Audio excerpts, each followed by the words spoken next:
नमस्कार दोस्तों, मेरा चैनल स्टोरी स्टाइल्स में आपका स्वागत है। आज की कहानी है लालची पंडित। एक बार की बात है, एक गांव था जिसका नाम हरिपुर था। उस गांव में एक बूढ़ी माँ रहती थी। उसके 4 पुत्र थे, राम, श्याम, हरि और कुमार। एक दिन बूढ़ी माँ अपने चारों पुत्रों को अपने पास बुलाती है। बूढ़ी माँ बोलती है, मेरे चारों पुत्र, अब मैं बहुत बूढ़ी हो गई हूँ। तुम चारों बड़े हो गए हो। मेरे पास तुम्हें देने के लिए कुछ भी नहीं है। तुम तो जानते ही हो, बहुत कम आयु में तुम्हारे पिताजी मुझे छोड़कर चले गए थे। मैंने बहुत मेहनत करके तुम चारों को बड़ा किया है। अब जब तुम खुद अपना अच्छा बुरा सोचने के योग्य हो गए हो, तो मरने से पहले तुम्हारे पिताजी ने तुम्हारे लिए जो आदेश मुझे दिया था, उसे आज मैं तुम्हें बताना चाहती हूँ। राम बोलता है, ये आप क्या बोल रही हो माँ? आखिर कैसा आदेश दिया था पिताजी ने? बताओ हमें। फिर श्याम बोलते हैं, हाँ माँ बताओ, तुम किस आदेश की बात कर रही हो? ऐसा कौन सा आदेश है जिसे पिताजी हमें देकर गए माँ? फिर बूढ़ी माँ बोलती है, बेटा, तुम्हारे पिताजी ने तुम चारों को ये आदेश दिया था कि जब तुम चारों बड़े हो जाओ तो यहाँ से बहुत दूर एक जंगल है जिसमें योगी ब्रह्मानंद रहा करते हैं।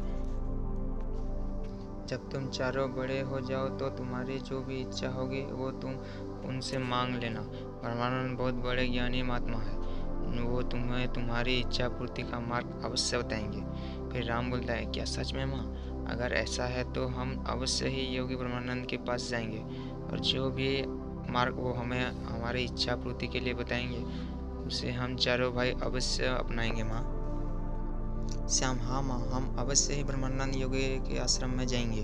फिर बूढ़ी माँ बोलती है, ठीक है मेरे बच्चों, लेकिन तुम चारों ये अवश्य ही ध्यान रखना कि तुम्हें अपनी इच्छा पूर्ति के लिए अपने मन में लालच को उत्पन्न नहीं होने देना है। अगर ऐसा हुआ तो तुम्हारे मार्ग तुम्हारे लिए अभिशाप बन जाएगा। फिर चारों भाई बोलते हैं, ठीक है माँ, हम आपकी ये शिक्षा अवश्य ही याद रखेंगे। हम अपने मन में लालच को उत्पन्न नहीं होने देंगे। फिर राम बोलता है, अच्छा माँ, अब हम योगी ब्रह्मानंद के आश्रम की ओर चलते हैं। रास्ते में कुमार बोलता है, भाइयों, क्या सच में गुरुजी के पास दिव्य शक्तियाँ हैं या बस सब बातें हवा में ही है? फिर राम बोलता है, कुमार ऐसी बात नहीं करते, गुरुजी तपस्वी हैं और वो हमारे पिताजी के भी गुरु थे। कुमार बोलता है, हाँ हाँ ठीक है, देखते हैं गुरुजी को भी आज। थोड़ी दूर चलने पर उन्हें ब्रह्मानंद का आश्रम दिखता है। राम बोलता है, अरे वो देखो, वो रहा योगी ब्रह्मानंद का आश्रम, चलो उस पर चलते हैं। तभी वो चारों आश्रम में जाते हैं। वहाँ उन्हें योगी ब्रह्मानंद ईश्वर के ध्यान में मग्न आश्रम के बाहर बैठे दिखते हैं। राम बोलता है, प्रणाम गुरुजी, अपनी आंखें खोलिए, हम बहुत दूर से आपसे भेंट करने आए हैं। हमें हमारी माता ने आपके पास भेजा है, आंखें खोलिए गुरुजी। फिर ब्रह्मानंद बोलते हैं, क्या बात है बालकों, आखिर कौन हो तुम और कौन है तुम्हारी माता जिसने तुम्हें हमारे पास भेजा है? फिर राम बोलता है, हम ब्राह्मण सरस्वत के पुत्र हैं गुरुजी। हमें हमारी माता ने आपके पास अपनी इच्छा पूर्ति के लिए भेजा है। हमारे पिता ने इस संसार को त्याग करने से पहले हमारे लिए एक आदेश दिया था कि जब तुम चारों बड़े हो जाओगे तो अपनी इच्छा पूर्ति के लिए आपके पास चले आए। गुरु ब्रह्मानंद जी बोलते हैं, अच्छा तो तुम सरस्वत के पुत्र हो, अब मैं सब समझ गया हूँ। तुम्हारा पिता मेरा बहुत ही प्रिय शिष्य था। एक दिन उसने मुझे एक वरदान मांगा कि भविष्य में जब मेरे चारों पुत्र आपके पास आएंगे तो जो भी उनकी इच्छा होगी आप अवश्य ही पूरा करेंगे। तो बताओ सरस्वत के पुत्र, तुम्हारी क्या इच्छा है? मैं अवश्य ही तुम्हारी इच्छा पूर्ति में सहायता करूँगा। फिर राम बोलता है, गुरुजी, वैसे तो हमारी कुछ महत्वपूर्ण इच्छा नहीं है, लेकिन हम चाहते हैं कि जो भी आप हमें अपने आशीर्वाद के रूप में दे देंगे उसे ही हम अपनी इच्छा और आपका उपहार समझ लेंगे। गुरु ब्रह्मानंद ये बात सुनकर बहुत ही खुश हो जाती हैं। ब्रह्मानंद बोलते हैं, हे सरस्वत के पुत्र, बहुत ही उत्तम विचार है तुम्हारे। तुम अभी अपने पिता की तरह ज्ञानी और बुद्धिमान हो। मैं तुमसे बहुत खुश हुआ। तुम यहीं रुको, मैं अभी आता हूँ पुत्र।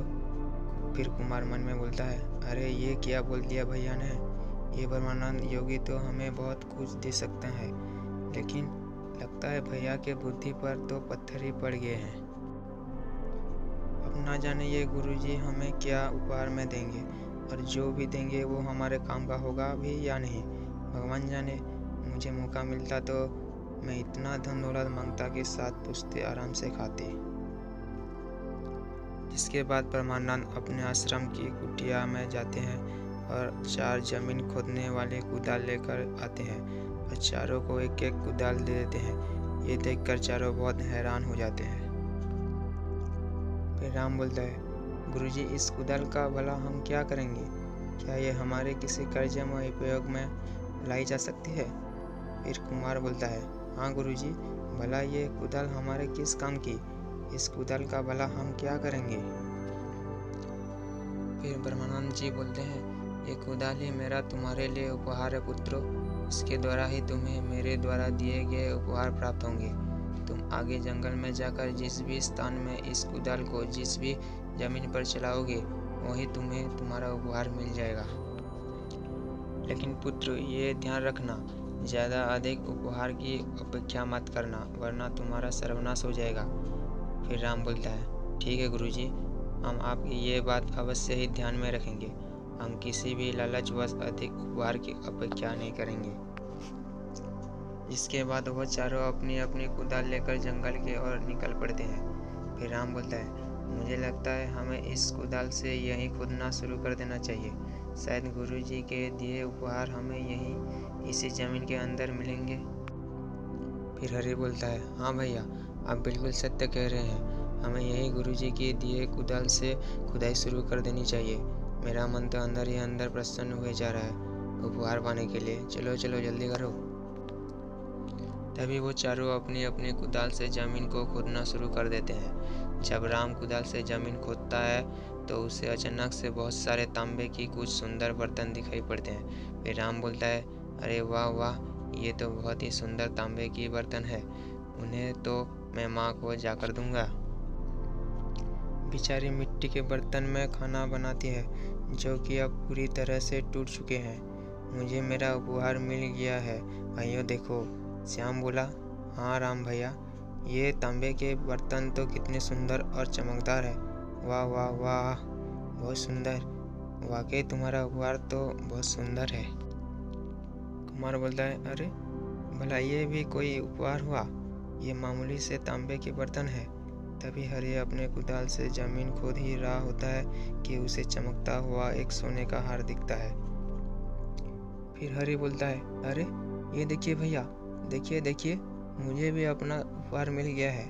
देखिए ये कितना सुंदर सोने का हार है। मैं इसे माँ को दूंगा। माँ कितनी खुश हो जाएगी ना इस सुंदर हार को देखकर।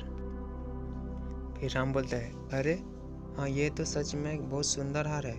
सच में माँ इसे देखकर बहुत खुश होगी। फिर श्याम अपने कुदाल से जमीन खोदने लगता है। तभी उसे एक पोटली दिखती है। श्याम बोलता है, अरे ये कैसी पोटली है? अरे भाइयों, देखो देखो, मुझे भी अपना उपहार मिल गया है। ये देखिए, इस पोटली में कितने सारे सोने चांदी के सिक्के हैं। वाह, इन सिक्कों की मदद से मैं माँ के लिए एक सुंदर से पक्की ईंट वाली झोपड़ी बनाऊंगा। हाँ, जिसमें बरसात में पानी भी नहीं टपकेगी। हाँ, मुझे मेरा उपहार मिल गया। भगवान तेरा शुक्र है। फिर राम बोलता है, अरे वाह श्याम, सच में ये तो बहुत सारे सोने चांदी के सिक्के हैं। इसमें जो तुम चाहते हो वो अवश्य ही हो जाएगा। हाँ। फिर कुमार मन में बोलता है, अरे इन तीनों को तो इतना कुछ मिल गया, न जाने उस योगी ब्रह्मानंद ने उपहार में मेरे लिए क्या सोचा होगा। काफ़ी देर से कुदाल से ये जमीन खोद रहा हूँ, अभी तक तो कुछ भी हाथ नहीं लगा है। तभी कुदाल चलाते हुए जमीन के अंदर से बहुत तेज रोशनी आती दिखती है। वो देखता है कि बहुत सारे हीरे चमक रहे हैं। ये देखकर वो हैरान रह जाता है। कुमार बोलता है, अरे भाइयों, ये देखो, मुझे भी मेरा उपहार मिल गया है। देखो देखो, ये हीरे कितने चमकदार है। फिर राम बोलता है, अरे वाह कुमार, सच में तुम्हारा उपहार तो हम तीनों में से सबसे उत्तम और अनमोल है। माँ ये सब उपहार देखकर बहुत खुश हो जाएगी। हाँ, अच्छा चलो अब हमें घर चलना चाहिए। फिर कुमार बोलता है, अरे नहीं नहीं भैया, मुझे अपनी इस कुदाल से ज़मीन खोदनी चाहिए। क्या पता इन हीरो से भी अधिक अनमोल वस्तु मुझे मिल जाए? नहीं नहीं, इन हीरो से मेरा क्या होगा, ये तो बहुत ही कम है। आप लोग जाइए, मैं और अधिक अनमोल वस्तु लेकर घर आ जाऊंगा। हाँ। कुमार की बात सुनकर तीनों भाई बहुत ही हैरान हो जाते हैं। फिर राम बोलता है, अरे कुमार, ये तुम क्या बोल रहे हो? ये बिल्कुल भी उत्तम नहीं है। याद नहीं गुरुजी ने क्या कहा था, हमें जो भी उपहार मिला है उसमें ही संतुष्ट होना चाहिए, अधिक की चाह नहीं करनी चाहिए। अगर हम में से कोई भी ऐसा करेगा तो परिणाम अच्छा नहीं होगा। फिर श्याम बोलता है, हाँ कुमार, भैया सद ही बोल रहे हैं। चलो अब हमें घर की ओर लौट जाना चाहिए, माँ हमारा इंतजार कर रही होगी। कुमार बोलता है, नहीं भैया, मैं बस इन हीरो को लेकर माँ के पास नहीं जाऊंगा, मुझे और अधिक और अनमोल उपहार की तलाश है। मुझे विश्वास है वो मुझे इस जमीन के अंदर मिलेगा। इतने कम धन में मेरा कुछ नहीं होने वाला। मुझे तो बहुत सारा धन चाहिए जो कि यहाँ जमीन के अंदर जरूर दफन है। तुम लोग जाओ माँ के पास, मैं अपना कीमती और बहुमूल्य उपहार लेकर रहूँगा। हाँ। वह खोदने लगता है।